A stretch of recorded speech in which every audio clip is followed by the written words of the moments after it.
It's not every day that a traditional institution as old as BIS or the Bank for International Settlement comes up with a brand new term that rocks both the tech and the financial worlds simultaneously.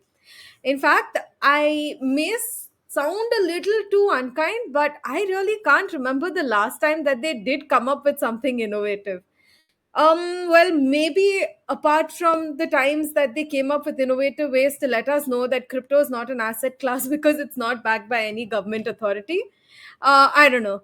But 15th of April was different because this was the day that Augustin Karsten, who's the general manager of BIS, and our very own Nandan Nilekani, the man behind Aadhaar being implemented in India, unveiled Finternet, the next evolution for money. Now, what's the promise? Tokenization of financial and real world assets onto a unified ledger world over. And the benefits? They listed out a bunch of them, some of which were interoperability, verifiability, programmability, immutability, finality, evolvability, modularity, scalability, security, and privacy. Now, if that sounded like a word salad, which, you know what, when I was listening to the entire speech by Nandan and Karsten, I did feel it was. Don't worry, I've got you. But before we get started, a very warm welcome and hello to everyone who's joining in for yet another episode of the FinTech Chronicler. I'm your host, Kamalika, and this is a community podcast, which is something that I recently started because it was not only about me talking about the latest fintech news and the fintech fad, but also an opportunity for all of us to collaboratively learn from each other because that's really what's happening here, guys.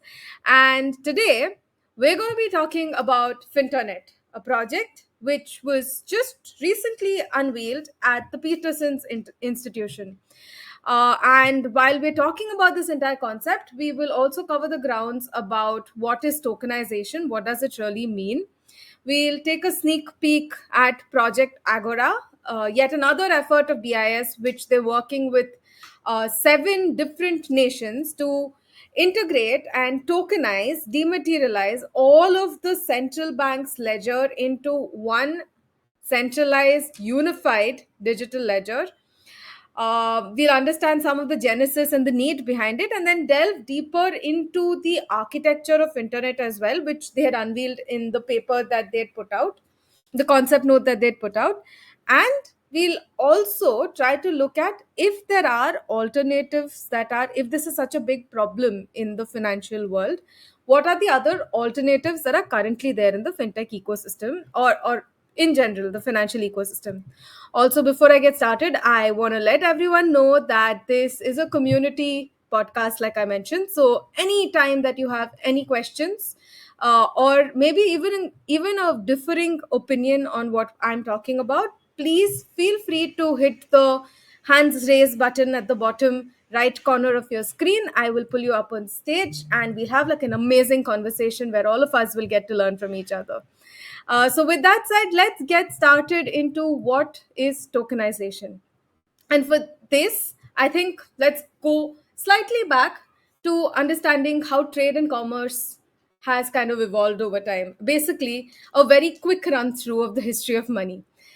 So to be very honest, the expansions that we've seen across globe for trade and commerce in the last 500 or so years, I don't think we could have even thought of it if buyers and sellers had to cart around like heavy chests full of metal coins just to pay for goods and services.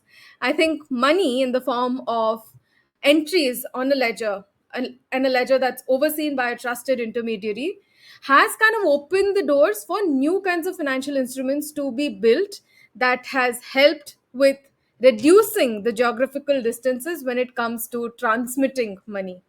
And then came the advent of the entire electronic age, where the paper ledgers got digitized, money got dematerialized, and now, today, the monetary system stands at the cusp of yet another major leap, and this is all according to BIS. This is following both the dematerialization and digitization of financial assets. And the next key development is tokenization of financial and real world assets. And this is like a process of not just representing the claims digitally, but also making the claims or the entire asset extremely programmable. So that's exactly what Finternet aims to do. Now, for us to understand Finternet, or how the word Finternet came to be evolved, I really like the way that Karsten kind of explained it at the Peterson Institute earlier last week, where he said that like the way that when the internet opened up, it connected a number of different networks that were operating in silos, and that led to a boom in information that was being shared across the globe, that was being shared in real time, and it's really helped mankind with increasing their knowledge as well. That is exactly what Finternet aims to do by unifying or connecting or providing a bridge between the various different financial ledgers that exist in silos in across different geographies, and help trade and commerce to become that much more faster. So that's kind of the thesis behind Finternet, and hence the name Finternet. That's how it's kind of evolved over there. um, Now, quickly talking about tokenization, because I think that's a very central concept to the entire Finternet and even Project Agora. Project Agora is also kind of based on tokenization and dematerialization. So I think we'll spend a brief bit on tokenization. And so, one of the things that tokenization has helped in enhancing is harnessing new ways for various intermediaries to interact and serve end consumers, while reducing, if not completely removing, the need for having a completely different system for messaging, for reconciliation, for settlement, and all of those. Uh, and while in a way, crypto and decentralized finance has offered a very good way of tokenization. According to BIS, the entire crypto system itself is flawed, and it cannot ever take up the mantle of money in the future because A, it's according to BIS, again, this is not according to me, it's self referential, has very little contact with the real world, and lacks the trust that's being provided by central banks. I think the people who write these papers at the BIS clearly have forgotten how it is that central banks kind of, and bankers world over, kind of led to some of the big busts that we saw, not just in 2008, but even a decade back. But, anyways, let's not diss a report that the BIS created that was dissing other financial instruments. That just, an eye for an eye, that's making the world blind. So they're looking to the BIS project is kind of looking to build up on these efforts. Now, you may also say that, apart from crypto, a lot of private institutions and like fintech players, as well as commercial banks, too, have explored the concept of tokenization. Like in India also, we're trying to do a lot on tokenization, with a lot of these fractional real estate asset management companies that are coming in. But the problem is that because it's a siloed kind of the innovation, or whatever incremental innovations are happening, it's in a siloed way, it's happening in a disconnected fashion. So that is one of the reasons why BIS feels that there's a need for a centralized agency to kind of take up this mantle. And who better to do it than BIS themselves, who's the Bank for International Settlement. Anyways, so, and they feel that because they're trusted by central banks, they have that capacity to knit together all the key elements of the entire financial ecosystem and drive this entire tokenization and programmability of any digital asset, of any real world asset, further into the future, and build like what they envision as a singleness of money. So a lot about what they've said. Let's talk about what is it that the blueprint of a unified ledger kind of has, and the benefits of tokenization. But first things first, let's kind of understand what is the basics of tokenization. So for that, again, I'm kind of partial to the people who key into the recordings later on, because I am sharing here a beautiful diagram that that BIS has also shared on what they mean by tokenization. So it's in traditional ledgers, account managers are generally trusted with updating and maintaining accurate records of whatever assets that you have, the ownership of whatever assets, the value and the ownership of whatever assets that you have. But in tokenized money, these become executable objects. So each token essentially is made up of two things. One is the information. Information basically means what is the asset, where does the asset come from, who owns it, an entire trail of ownership history if that's necessary, as well as the rules. So what is it that the asset can and cannot do?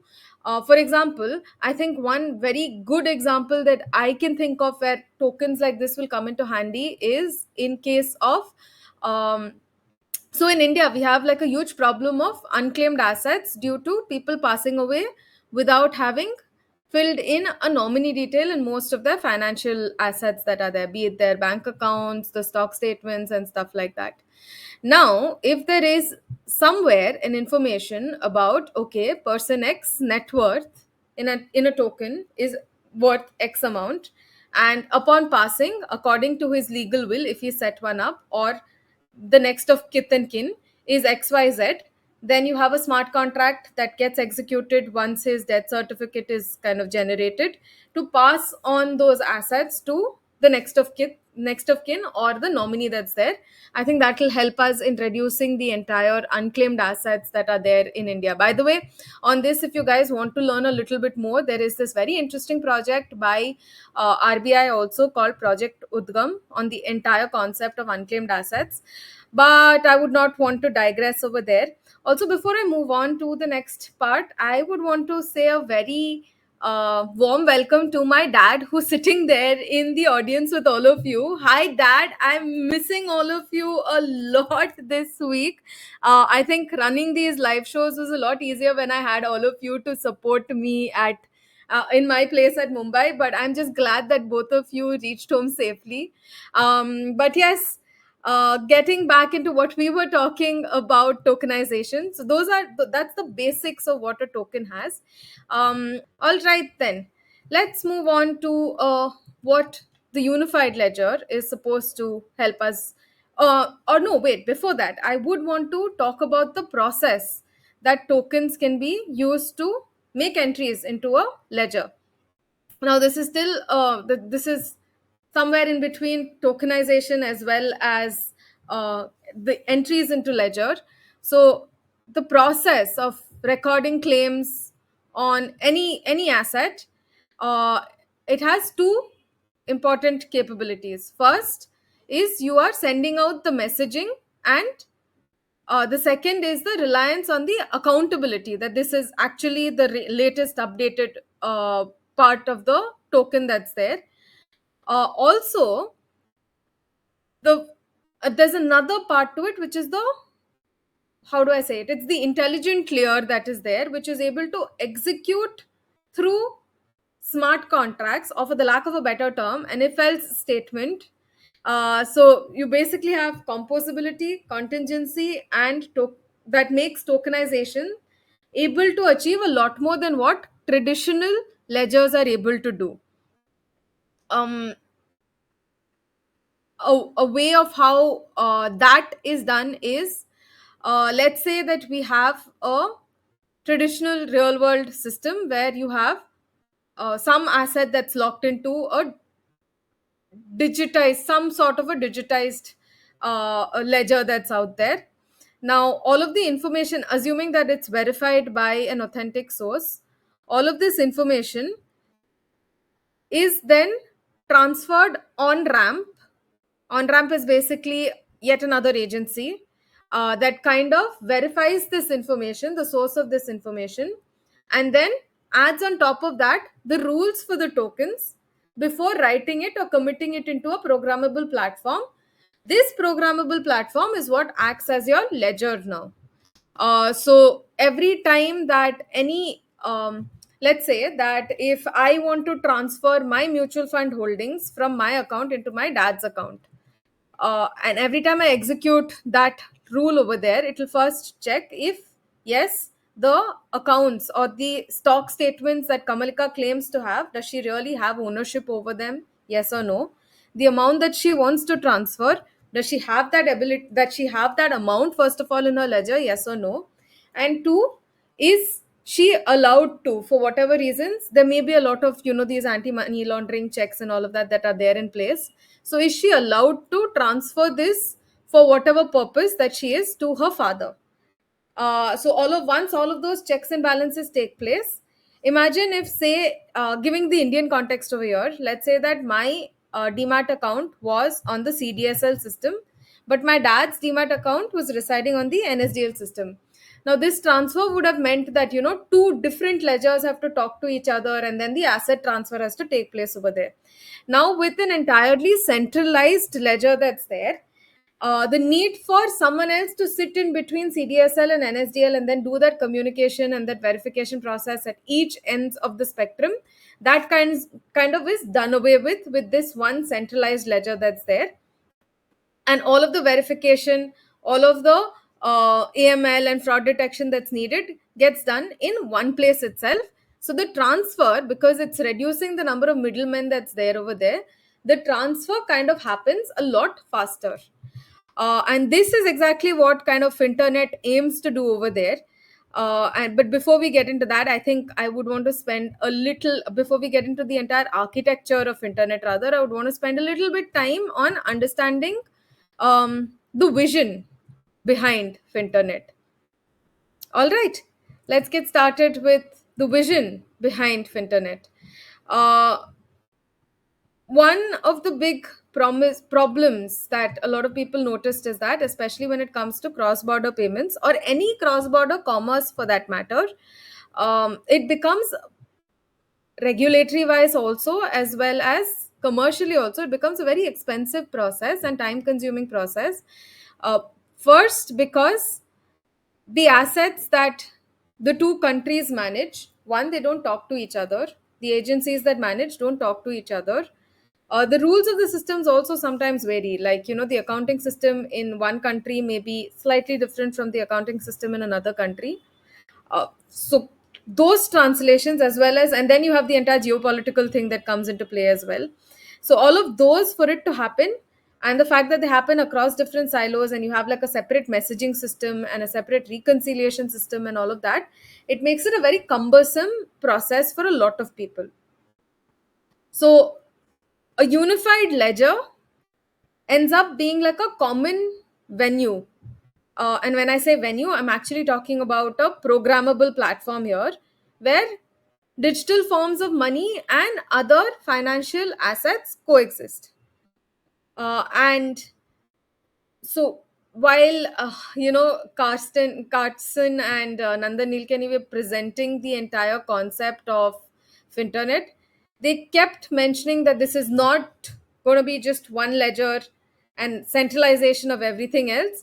The fact that the entire communication APIs and the way that data, the rules that the data has to follow, are all being centrally managed by BIS, it kind of does tell me that there is going to be some level of centralization.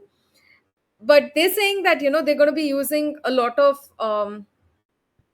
they're going to enable, this internet is going to enable a lot of people to not just build smart contracts but also build applications on top of it. It kind of reminded me of an already existing ecosystem which already does this, which is nothing but our very own Ethernet ecosystem. So, Ethernet, for those of you who are not aware, is yet another cryptocurrency.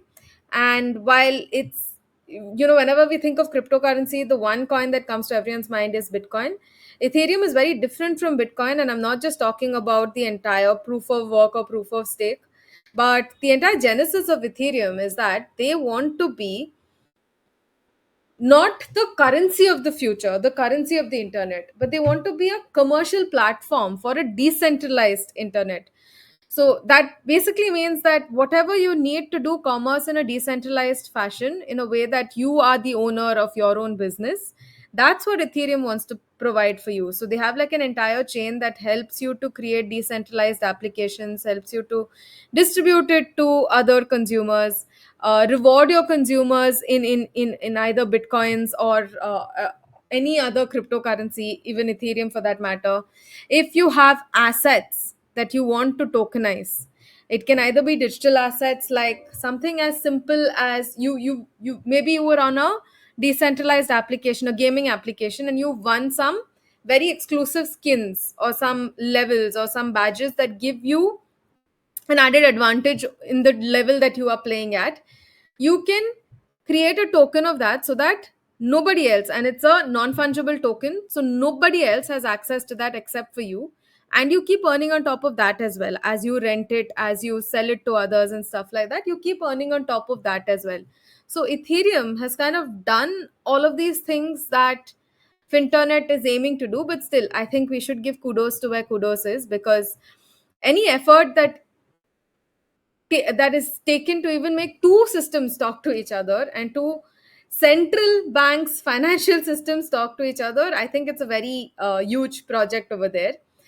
So the way that Finternet is structured, there are a series of building blocks that are there. The unified ledgers, they contain digital representation of central banks and commercial banks assets, typically the deposits that they have with them in a tokenized format.